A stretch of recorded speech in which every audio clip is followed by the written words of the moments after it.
I'm Dave. This is the Cyderbaby pod, and today, during Christmas week, I'm speaking to Mark from Nakedium. Hello. Hi, how you doing, Dave? You all right? Yeah, not so bad, mate. Not so bad. You're looking well. Yeah, all this sea air, right? You're Is looking that good right? yourself. You No, getting ready no. for Christmas? Um, yeah, I might actually do some shopping next week. Leave it to the last minute, right? Well, my glamorous assistant might get something for Christmas. We shall see. It's the only one I've got to do shopping for, and why do it early? Yeah, absolutely. Never mind. Keep Anyway, mix up. we're not here to talk about me. We're here to talk about you and your Cool. band, Yes. Nakedium. Tell What would me. you like to know? Well, you're not exactly a new band, are you? You've been and gone away, and you come back again. Is Yeah, that we kind of we did quite a lot of activity in sort of 2012, and then I was stupid enough to open a brewery. oh And then, right, yeah, and then since then, I've been pretty much busy doing that. And then we just over lockdown completely got the bug back to doing stuff. And I now have the brewery's big enough to look after itself, so I can do music again. So I've set up a right. media studio here, and we've got a whole recording studio from the brewery, from Goldmark Brewery. So yeah, all good. Yeah, come on then. Tell me more about the brewery to start with. Well, we just do ales and lagers and stuff, and Yeah, we do like beers like Mosh Pit, all pretty much musical names, Hop Idol, all sorts of stuff that's related to music. So yeah. yeah, people seem to love it. Especially for rock gigs. I didn't want to go to a rock gig and drink White Stripe or Red Stripe or whatever it is all the time. So we made some proper beers to go with gigs and rock gigs. So that's pretty much what we do. Yeah, what's the name of the brewery again, then, sir? Goldmark, yeah, Goldmark. Goldmark. Oh, which ideal. was my which was my nickname. So yeah, so it was one of those. Someone else named the brewery, by the way. But there you go. It's another story. Long story. Very long story. Okay, and back to Nakedium then. So you've had a bit of a hiatus, but you've come back with a recent single, "Dead from the Head Down." Yeah. So over lockdown, we pretty much had a massive sort of probably the biggest spell, like everybody really, of Mm. reflection, because there was nothing to do and there was all the uncertainty. So we decided, oh, let's play some music. And then we rehearsed and we wrote some stuff, and it all just came flooding back, and we got a new bass player, and it just all worked really well, and it was like effortless, seamless. So yeah, so we're back doing stuff, and I guess the lockdown made us all realise what we really wanted to do in life, if that makes sense. Yeah, yeah, yeah. I So mean, there's music's it. music's it. I mean, there's been a lot of musicians that have gone away from music over lockdown. I mean, it's been quite a trying time, really, or a testing time. Definitely. I guess these things are hard to see how they affect different people, but Mm. for us, it was being locked away was the worst part, and it was just like we just want to get out there and play. Especially our drummer and bass player, they play sort of 3 or 4 sort of gigs a week, Mm. and for them it was absolutely torturous.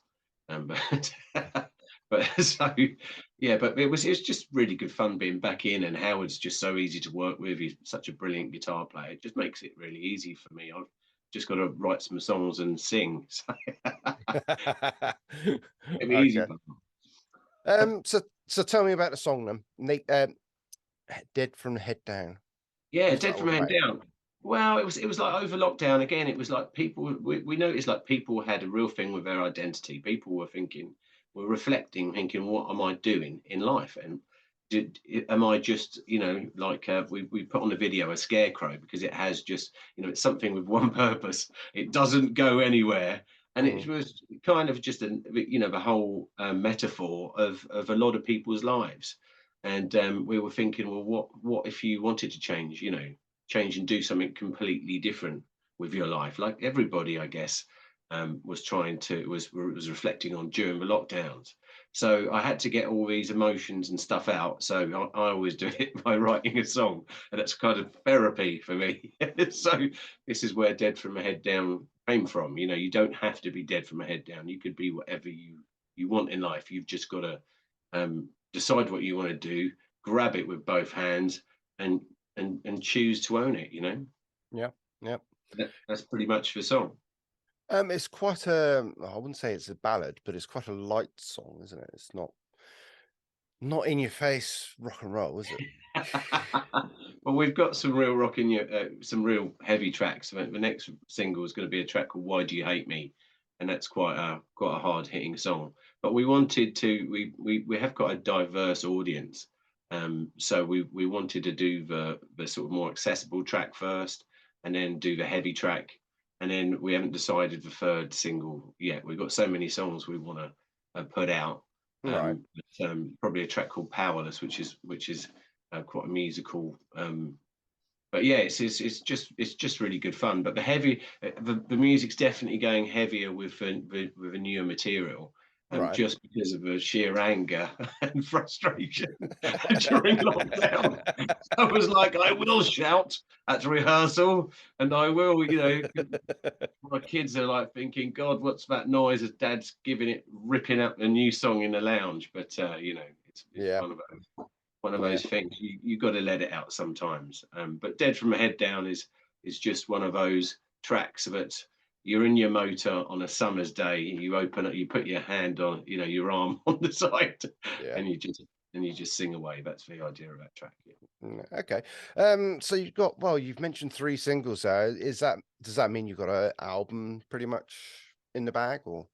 Yeah, so the album's pretty much 90% done. We mastered 2 of them, so we're trying to sort of do them. We're trying we the way that the industry works now, and the old model of releasing an album kind of doesn't work for the way that people are consuming media now. So Yeah. although we've got pretty much it all done, we're going to actually release a new single every 6 to 8 weeks. Right.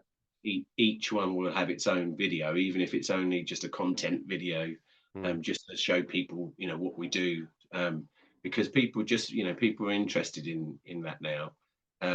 One of the videos is me with a GoPro, with riding my Ninja 1000 around the streets of Sussex, but not an eye on the speedo because the police might get me there. But it's just Yeah. trying to find, interesting things to do that people like. My son was watching this ride through, and I was thinking, why would someone want to watch a ride through video? And he's like going, well, because we haven't got a motorbike. We can't do what you're doing. So, Yeah. to show us. So I thought, really? What, for a music video? And he was like, yeah, do it. And then I asked a few people, and they said, oh, what a cool idea. So yeah, it's just finding really fun stuff to do.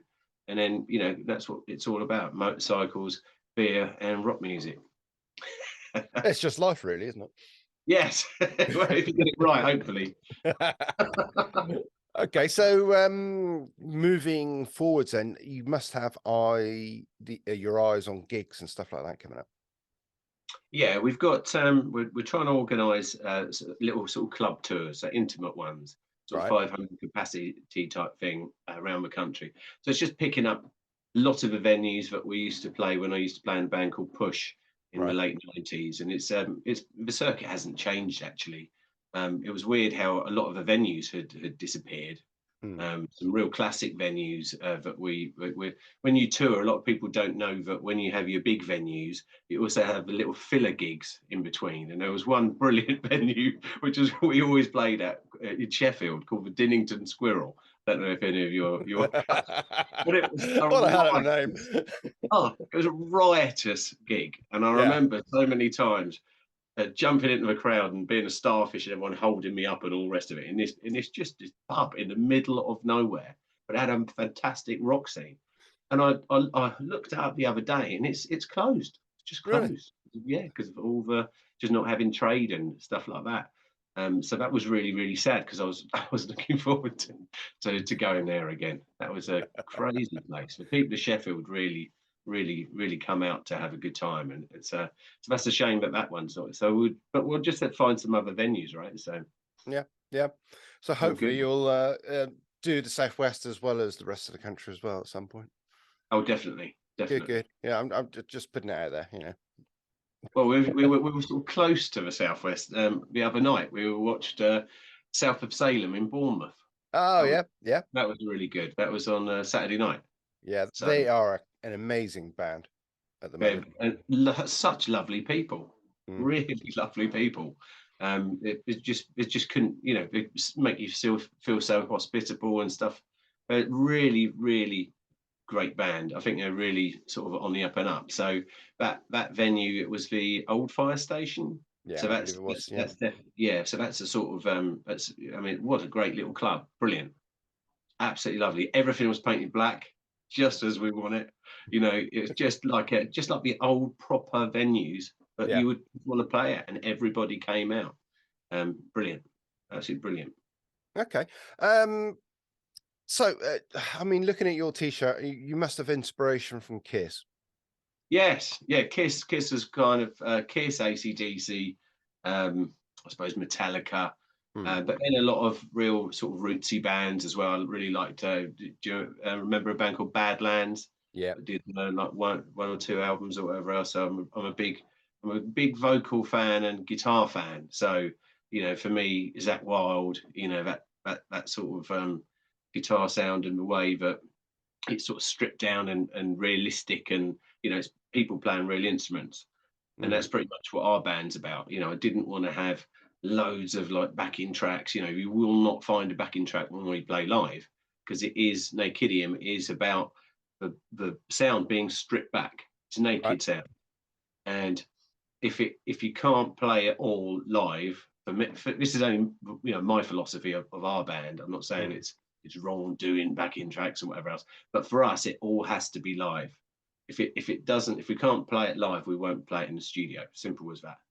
All has to just be done, and it has to be live. But everything a guitar has to sound like a guitar. The drums have to sound like, a singer has to sound like he's actually singing it, rather than somewhere. So that's pretty much our philosophy on music. Okay. Okay.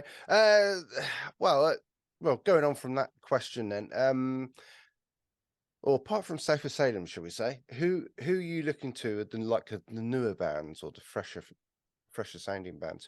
Who do you consider your peers? Who do you relate to most? Well, it's funny. We just I've got quite a few friends in different bands, and like the guys at Collateral, they're really nice. Yeah. Guitar player and Angela, and they're lovely. We met them a couple of weeks ago because my friend Chip was supporting Skid Row, and we saw him in Brighton, and then it was a bit disappointing because I went to see them in where was it, in Norwich, and enough weren't playing. So I was like, okay, Chip, could have told me about that. But yeah, but they're really nice guys. I just met them a few times. They're really nice. We're friends with the guys from the treatment. We did this. We hang out with them on an after show event when we did this thing for the Marshall amplification. We did this band competition a few years ago, and we hang out, and they were doing like a headline, and they're again really, really nice people. All the sort of up and coming bands at the moment from the UK, they're just there's no assholes. They're all really nice people, and it's really weird because back in the day it was just absolutely cutthroat, and people we got in fights with God knows how many bands back in the day, and it was just it's like the place ain't big enough for both of us, all this sort of stuff. But now people are so all sort of kind of together, and it's wonderful. It's but the guys from the treatment just so nice, just lovely people. Yeah, don't you just hate them? What a band! Yeah, what a band! What a band! Yeah, they're so tall as well. It's well, one of them isn't. Right, but it's just lovely. It's just great. I mean, they were just making a tea. Who wants a cup of tea? And it's just like, okay, yeah, cool. But and that's what they're that's what they're like. Disappointed that like band like Furion isn't around, because they were doing really well. That's a shame. But Matt Mitchell and the Cold Hearts, he's the singer, so he's out and about on the circuit again. So that's another friend who we enjoy seeing when we're out and about. So yeah, there's load of good bands. Excellent. So well, basically, I'm going to wait with bated breath for your next single, because I've been playing Dead from the Head Down occasionally on the radio. So Oh, hopefully some of my listeners have been tuning in and saying, "What's that?" and not turning off. yeah. Well, Um, it starts off really, sort of very sort of countrified, and it's not until the sort of middle section that I sort of give away my rock stripes on the middle eight. And he goes, "Oh yeah, the bloke can sing, actually." But you I, keep it till then, right? yeah. Okay, Mark. Hopefully we'll be in touch very soon. Obviously I shall keep pushing what you're doing because I think it's rather good. Thank you very much. Hopefully we shall see you on the road very soon. And I wish you all the best and have a great Christmas. Brilliant. Well, thank you very much. Cheers. Lovely to speak to you.